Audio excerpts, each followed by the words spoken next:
예수님의 부활을 선포하라는 제목으로 함께 말씀 생각하며 은혜를 나누고자 합니다. 교회 탄생은 예수님의 부활로부터 시작됩니다. 예수님의 부활이 있지 않았다면 교회는 세워질 수 없습니다. 예수님의 부활이 없었다면 교회에 성령이 보내지는 일도 없었을 것이고 교회가 세워지는 일도 없었을 것입니다. 한마디로 이야기하면 교회는 부활로 말미암은 것입니다.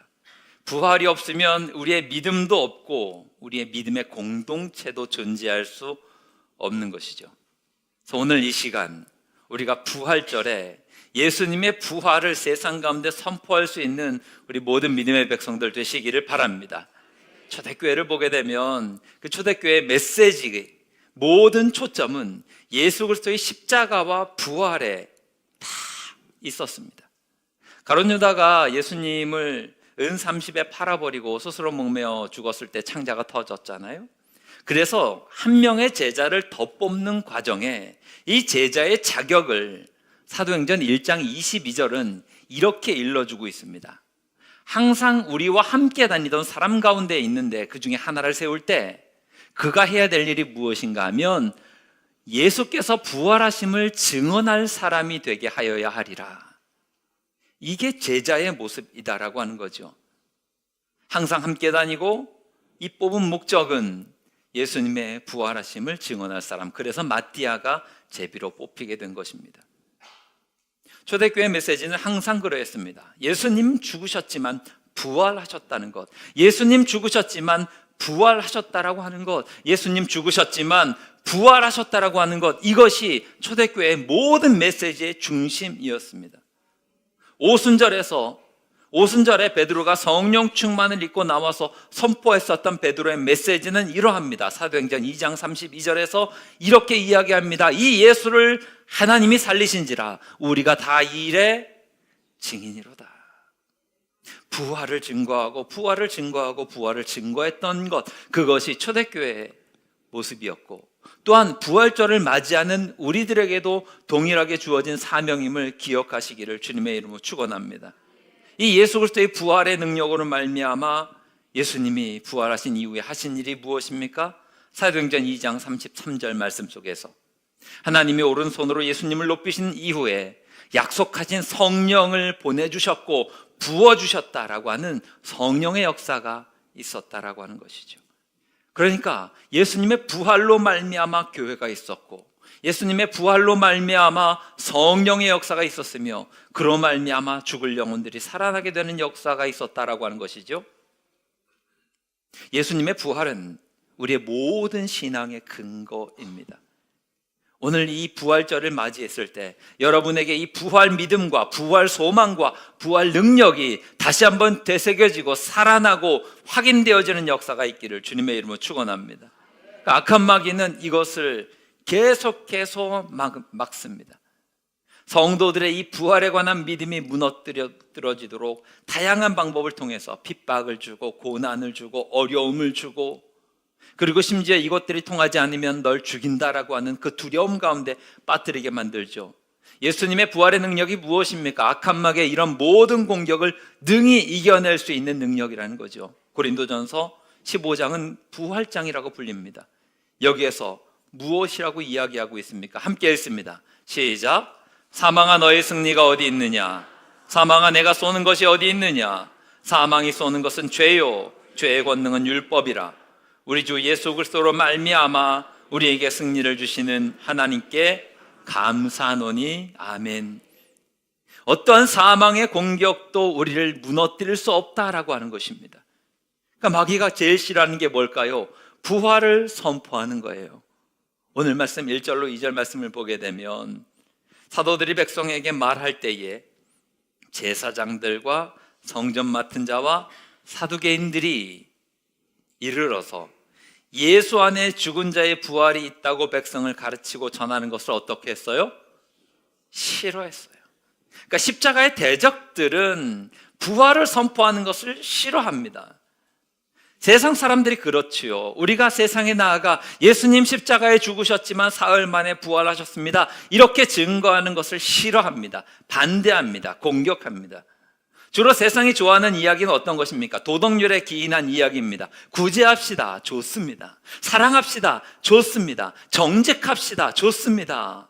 어려운 사람들에게 손을 내밉시다. 우리 함께 걸어갑시다. 이런 것들 너무 좋아합니다. 이것이 도덕률에 기인한 것이고 우리의 마음의 기초에 기인한 것이기 때문에 그렇습니다. 보편타당한 윤리들은 좋아합니다. 그렇지만 교회가 해야 될 일이 무엇입니까? 예수님의 십자가와 부활을 세상에 선포하는 것, 이것이 우리 성도에게 주어진 사명이고 이것이 우리의 기쁨인 줄 믿으시기를 주님의 이름으로 축원합니다. 다른 무언가가 앞서가면 안 됩니다. 교회의 존재 이유는 부활을 선포하는 것이기 때문에 그렇습니다. 그러므로 여러분, 세상이 싫어해도, 세상이 여러분을 거절한다 하여도 이것들을 뛰어넘어서 예수님의 부활을 선포하셔야 됩니다. 오늘 1절 말씀을 보게 되면 부활을 싫어하는 사람들이 특정되어 있죠. 제사장들, 성전 맡은 자들, 사두개인들, 인텔리입니다. 특권층입니다. 무언가 가지고 있는 사람들입니다. 이 사람들에게서 부활의 선포에 관한 거부감은 두드러집니다. 세상이 그러하다는 이야기죠. 근데 이것이 곰곰이 생각해 보면 그런 것 같아요. 교회 안에서도 이런 모습이 발견될 때가 있습니다. 거부감까지는 아니고요. 십자가와 부활에 대한 감동을 찾아보기 어려운 분들도 신앙생활 오래 하다 보면 만나게 됩니다. 그러니까 오랫동안 신앙생활 하다 보니까 이 부활절을 몇 번이나 맞이하셨겠습니까? 예수님의 십자가의 메시지, 부활의 메시지 얼마나 들으셨겠습니까? 그러다 보니 처음 구원받았을 때의 감동 사라지고 의미도 퇴색됩니다. 혹시 우리 안에 그런 것이 있지는 않은지 돌아봅시다.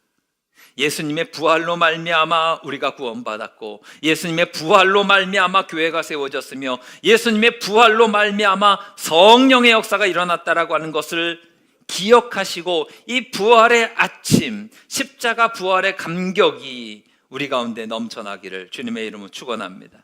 문제는 이런 거지요. 우리가 이렇게 부활의 메시지를 선포하면 아무 저항이 없으면 좋을 것 같아요. 문제는 우리가 부활을 선포하고 예수 그리스도의 십자가의 복음을 전하면 항상 핍박과 저항이 찾아오는 게 문제입니다. 오늘 3절 말씀을 보십시오. 예수 그리스도의 십자가의 부활 복음의 메시지를 선포했더니 어떤 일이 벌어집니까? 잡혀요. 그리고 그들을 가둬요. 부활을 선포하니까 감옥에 가둡니다. 공격과 핍박이 있습니다. 여러분 기억하십시오. 우리가 예수 그리스도의 부활을 선포하면 항상 저항은 있습니다. 항상 핍박은 있고 항상 거부하는 것들이 있습니다. 저도 부활 선포하면 항상 여러분 삶 가운데 좋은 일이 일어났으면 좋겠습니다. 예수 그리스도의 복음을 전할 때 여러분의 인생 가운데 아름답고 선한 역사가 일어나기를 주님의 이름으로 축원합니다. 그런데 여러분 생각해 보십시오. 생명 현상에는 항상 저항이 있게 마련입니다. 어떤 분이 몸이 아파요. 그 말은 뒤집어 이야기하면 생명이 있다는 이야기입니다. 내가 생명이 없어요. 그러면 아플 일이 없습니다.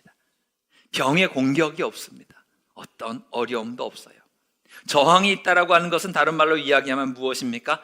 생명이 있다라고 하는 것입니다. 예수님의 부활에 생명이 있는 것을 믿으십니까? 그러면 이 부활 메시지를 선포할 때마다 생명이 있기 때문에 저항이 있어요. 그런데 또 다른 면으로 보게 되면 이 저항 뒤에 숨어져 있는 하나님의 은혜와 축복도 있음을 발견합니다. 저항이 있었지만 축복이 있었죠. 4절 말씀 보십시오. 우리 함께 읽겠습니다. 시작. 말씀을 들은 사람 중에 믿는 자가 많으니 남자의 수가 약 5천이나 되었다. 잡히는 일이 있었고 감옥에 감금되는 일이 있었지만 반대로 예수 그리스도의 부활의 메시지를 들은 사람들 가운데 남자의 수만 5천 명이 회심하고 주께로 돌아오는 축복과 부흥이 있었습니다. 참 묘하지요. 반대가 있는 곳에는 부흥도 있습니다. 핍박이 있는 곳에는 부흥과 승리가 있어요. 초대교회 부흥의 비결이 무엇입니까? 거센 저항에도 불구하고 거부감에도 불구하고 두려움 없이 예수 그리스도의 십자가의 부활과 복음의 메시지를 선포했다라고 하는 것입니다. 그러므로 여러분 반대가 있을지라도 핍박이 있을지라도 예수 그리스도의 복음의 메시지, 예수 그리스도의 부활의 메시지를 담대히 선포하는 여러분들 되시기를 주님의 이름으로 축원합니다. 그러니까 핍박과 축복은 항상 섞여 있습니다. 어디에 초점을 맞추느냐에 따라 달라요. 하나님께서 축복의 시기를 따로 두시고 고난의 시기를 따로 두시고 부흥의 시기를 따로 두시고 또 저항의 시기를 따로 두시고 이렇게 두시지 않습니다. 여러분 인생을 살아가시다 보면 365일 항상 좋은 일이 일어나는 사람이 있습니까? 없을 겁니다. 여러분 아침부터 저녁까지 살아가실 때 항상 매일매일의 시간들이 좋은 일만 있습니까? 아침에 일어났을 때 컨디션이 너무 좋고 그런 날도 있긴 하겠지만 또 있다 보면 해결해야 될 일들도 있고 여러 가지 어려움이 있을 겁니다. 섞여 있어요. 축복의 시기, 고난의 시기가 따로 있는 것이 아니라 섞여져 있어요. 그런데 비율적으로 내가 어디에 초점을 맞추는가에 따라서 완전히 달라집니다. 이스라엘 백성들이 광야에서 출애굽한 이후에 40년 동안 유리방황합니다. 그때 광야의 시기 힘들었겠죠. 어려웠겠죠. 그런데 고난만 있었습니까? 척박한 환경만 있었습니까? 아닙니다. 매일매일이 기적이었습니다. 하나님께서 만나로 먹여주시고 구름기둥과 불기둥으로 지켜주시며 목이 마르면 물을 주셨고 어려움이 있었을 때 지켜주셨습니다. 보기에 따라 다른 거예요. 때로는 힘들고 어려운 것에 초점을 맞추면 이것만 보일 수 있지만 그 가운데서도 일하시는 하나님의 은혜, 그거 바라보면 하나님께서 역사하시는 것들을 우리는 늘 발견합니다. 여러분 우리가 믿음을 가지고 부활의 신앙을 가지고 세상을 살아갈 때도 마찬가지예요. 때로는 어려움이 있고 때로는 저항이 있고 때로는 거절이 있을지라도 이 부활 신앙 놓치지 마시고 예수 그리스도의 부활을 선포하며 나아갈 때 하나님의 은혜를 풍성히 누리실 수 있기를 주님의 이름으로 축원합니다. 어떤 개척교회 목사님이 이런 이야기를 글로 쓰신 적이 있어요. 개척교회가 참 어렵잖아요. 부흥을 위해서 열심히 전도하고 기도하고 하는데도 부흥이 잘 안 돼요. 어느 날 기도하다가 하나님의 마음에 감동을 이렇게 받았습니다. 금식을 하면 부흥이 될 것 같은 확신이 있는 거예요. 하나님, 내가 우리 교회 부흥을 위해서 내가 금식하며 기도하겠습니다. 또 얼마나 오랫동안 금식을 하셨는지 몸이 약해지실 대로 약해지신 거예요. 그러다가 그러면 안 됐는데 몸이 너무 약해져서 어느 날 갑자기 이가 하나가 툭 하고 빠져버렸어요. 이게 별로 좋지 않잖아요. 그런데 그 주에 교인 10명이 등록을 한 겁니다. 그러니까 여러분, 이 목사님이 그래서 너무 기뻐서 칼럼을 쓰셨는데 칼럼 제목이 뭔가 하면 하나님, 내 이 다 가져가세요. 여러분 이 심정을 아십니까? 이 하나 빠졌는데 이건 고난이잖아요. 그런데 이분이 슬퍼서 하는 얘기가 아니에요. 이 하나 빠졌는데 10명의 교인이 늘어요. 10명이 구원받아서 주께로 돌아와요. 좋습니다. 하나님 너무 좋습니다. 제가 이가 한 30개 정도쯤 되는 것 같아요. 정확하게 우리 이가 몇 개예요? 잘 모르겠습니다. 아무튼 간에 다 가져가세요. 틀리 끼고 살겠습니다. 좀 부흥시켜 주십시오. 고난이 있을 수 있는데 그 이면엔 축복이 있다라고 하는 겁니다. 제자들 보십시오. 오늘 말씀 속에서 담대히 부활을 선포했더니 잡혀 들어가요. 잡혀 들어갔는데 5,000명씩, 남자만 5,000명이에요. 회개하며 주께로 돌아옵니다. 그러면 잡혀갈 만하죠? 아닙니까? 잡혀갈 만하지 않겠습니까? 남자만 5,000명이니까 교회 보십시오. 여러분, 교회는 남자가 많습니까? 여자가 많습니까? 비율적으로 여자가 많습니다. 그러면 대충 한 15,000명 잡읍시다. 2배 정도 잡으면 생각을 해보면 그렇죠. 한 2번 잡혀가면 몇 명 돌아오는 거예요? 45,000명 돌아오는 겁니다. 한번 잡혀가죠. 여러분, 부활의 주님을 붙들면 고난과 동시에 축복도 있음을 믿으시기 바랍니다. 이게 부활의 능력이에요. 그래서 여러분 언제나 어느 때나 예수 그리스도의 이름을 붙들고 예수 그리스도의 부활을 선포하며 예수 그리스도의 능력의 이름을 의지하시기를 주님의 이름으로 축원합니다. 오늘 10절 말씀을 보게 되면 이런 말씀이 있지요. 함께 읽습니다. 시작. 너희와 모든 이스라엘 백성들은 알라. 너희가 십자가에 못 박고 하나님이 죽은 자 가운데서 살리신 나사렛 예수 그리스도의 이름으로 이 사람이 건강하게 되어 너희 앞에 섰느니라. 이 말씀은 사도행전 3장의 성전 미문 앞에 앉아서 구걸하는 사람이 고침받은 것에 대한 이야기를 하고 있는 거예요. 이 사람을 고칠 때 어떻게 고쳤습니까? 베드로가 뭐라고 선포했어요? 사도행전 3장 6절 말씀 시작. 베드로가 이르되 음각은 내게 없거니와 나사렛 예수 그리스도의 이름으로 일어나 걸으라 하고 아멘. 이 사람이 어떻게 나음을 입었습니까? 예수 그리스도의 이름으로 나음을 입었습니다. 여러분, 이게 부활의 능력임을 믿으시기 바랍니다. 우리가 부활을 선포할 때 항상 선포하고 의지해야 되는 것이 무엇입니까? 예수 그리스도의 부활의 능력, 그 이름이다라고 하는 겁니다. 언제나 우리의 신앙의 중심은 예수님이시고 우리의 능력의 중심은 예수 그리스도의 부활의 이 능력임을 믿으셔야 합니다. 누가 그러더라고요. 이때에 베드로는 은과 금은 내게 없거니와 내게 있는 것으로 이거 내게 준다. 예수 그리스도의 이름으로 일어나 걸으라 라고 선포했는데, 요즘 교회는 거꾸로 간다라고 하는 거예요. 요즘 교회는 은과 금은 넘쳐나는데 나사렛 예수 그리스도의 이름의 능력은 사라지고 있는 것 같다고. 여러분, 생각해 보겠습니다. 은과 금이 좋으십니까? 나사렛 예수 그리스도의 이름이 좋으십니까? 확실하세요? 금덩이 하나, 이렇게 골드바 하나 갖다 주고서 뭐가 좋습니까? 물어보면 그래도 여전히 예수님 이름이 좋습니다 라고, 예수님 이름의 능력이 좋습니다 라고 이야기하시겠습니까? 네. 그렇게 되기를 주님의 이름으로 축원합니다.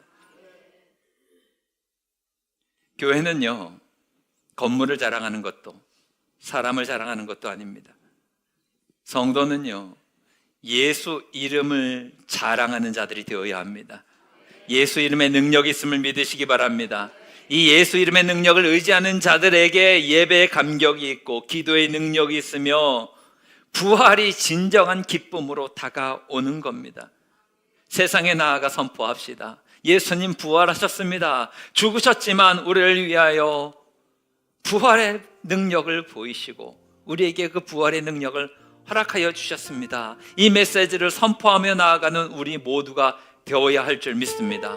바라기는 2026년 이 부활의 아침에 여러분의 삶과 믿음 가운데 부활의 능력이 함께 하시기를 바랍니다. 부활의 능력, 예수 그리스도의 이름이면 죽은 자가 살아날 것이고 앉은 자가 일어날 것이고 병자가 회복될 것이고 하나님 주시는 놀라운 역사가 여러분 가운데 나타나게 될 줄 믿습니다. 그래서 우리는 이 부활이 기쁜 겁니다.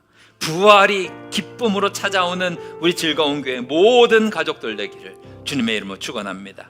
기도합시다.